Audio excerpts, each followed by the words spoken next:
Accident mortel impliquant une Tesla. Le chauffeur porte plainte contre le constructeur. Il s'agit évidemment du monsieur Taxi G7. Vous vous souvenez? On en avait parlé il y a quelques mois de ça. Donc il a décidé de porter plainte contre Tesla le 18 mars. Mon client a toujours maintenu la même version. Le véhicule a accéléré de façon excessive et le frein ne fonctionnait plus. C'est pour cela qu'il a déposé plainte pour mise en danger de la vie d'autrui. Sarah Salman est l'avocate du chauffeur de taxi qui, le 11 décembre, en dehors de ses heures de service, a perdu le contrôle de sa voiture électrique Tesla, provoquant un dramatique accident. D'après le Parisien, qui a interrogé l'avocate, elle a porté plainte le vendredi 18 mars contre la firme américaine Tesla pour mise en danger de la vie d'autrui, estimant qu'une défaillance technique est à l'origine de l'accident. Peu de temps après l'accident, Tesla a nié l'existence d'une défaillance technique, dans ce cas précisant qu'il n'est possible de savoir ce qu'il s'est passé ou pas à bord de chacun de ces modèles, tous équipés d'une boîte noire. D'après le Parisien, ils affirment ça d'un côté, mais de l'autre, ne répondent pas aux réquisitions de la justice française qui pourraient confirmer ou infirmer la déclaration.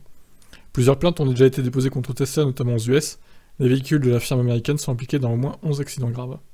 Bon, le déroulé des faits, bon, vous savez ce qui s'est passé, du coup. D'après les infos du Parisien, les enquêteurs du service de traitement judiciaire des accidents pencheraient plus pour la défaillance technique de la voiture, mais le drame reste pour l'instant inexpliqué. Mystère, mystère, mystère. Bon bah écoutez, affaire à suivre, j'ai envie de dire. On va pas lui donner tort, on va pas lui donner raison, je ne sais pas ce qu'il en est. Honnêtement, je pense pas que la voiture soit fautive, mais bon, on ne sait jamais, Même Tesla peut avoir des problèmes de fiabilité, certains diront qu'ils en ont souvent d'ailleurs, les haters. Mais bon, là on va réserver notre jugement, je pense, avant la fin de l'enquête. Donc voilà, écoutez, qu'est-ce que vous en pensez? Ça commence à aller loin là quand même, le mec porte plainte contre Tesla.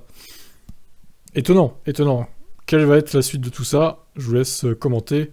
Donnez-moi votre avis là-dessus. Ciao, ciao.